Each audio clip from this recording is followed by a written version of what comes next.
김호중만의 커버곡, 김호중만의 토크쇼. 2020년 9월 1일 유튜브 종로선글 TV에서 방송된 켈리 클락슨은 10년 후 2013년 55회 그래미 어워즈에서 최우수 팝 보컬 앨범 상을 받았습니다.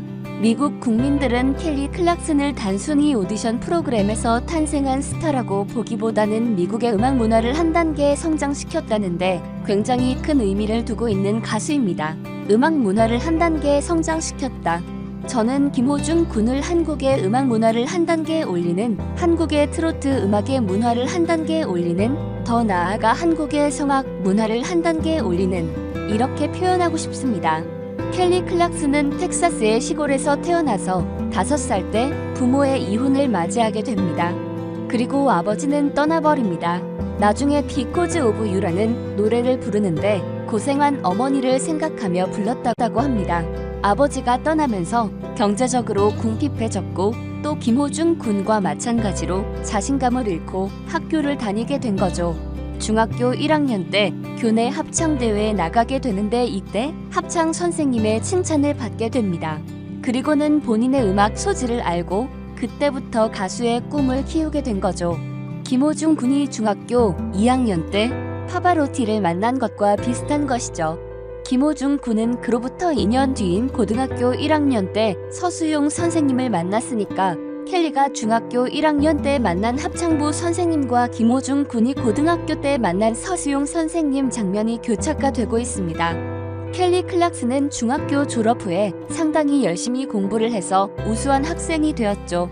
김호중 군이 SBS 스타킹에 나온 것과 비슷한 것이죠.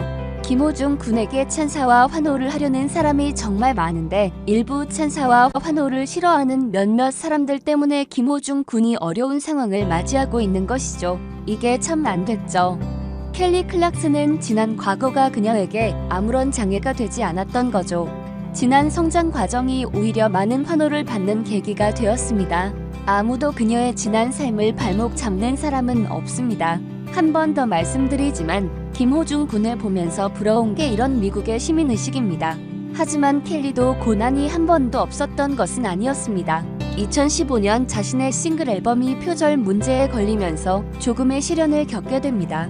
하지만 표절을 했다는 원곡자를 작곡자로 올리면서 쉽게 마무리되고 미국 사회는 해결된 문제에 대해서는 그걸로 깨끗하게 잊어버립니다. 이 노래를 보면 켈리도 김호중 군만큼의 상처가 있었을 것 같습니다. 그게 아마 노래로 나온 것 같습니다. 그런데 켈리가 나이도 어느 정도 되었는데 요즘 얼마큼 재미있게 일을 하고 있냐 하면 본인의 토크쇼를 만들었습니다. 김호중 군이 병역 의무를 잘 마치고 와서 켈리처럼 한국의 음악을 한 단계 더 발전시키는데 기여하고 켈리처럼 고정된 김호중 쇼 이런 걸 통해서 김호중만의 많은 커버곡, 김호중만의 토크쇼 이런 걸로 자기를 따르는 많은 후진들에게 좋은 사례로 돌아왔으면 좋겠습니다.